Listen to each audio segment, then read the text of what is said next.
Hakuna kitu kijapatikana kama deputy president yake kuweko.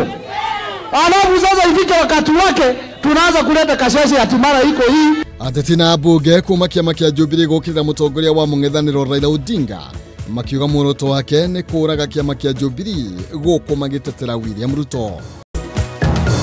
65%, that's about 2 out of 3 Kenyans, do support calls for a referendum. That is a significant increase from the 44% who supported calls for a referendum at the end of last year. Gicunjĩ kĩa 65 harĩ igana kia Kenya nio maranyita mbaru kura ya mawoni tabanio. Na mutumia umwe kuma Nyang'amara gatundu kuoya uteithio niguo ahota kurigitwo kanca ya thakame ni leukemia.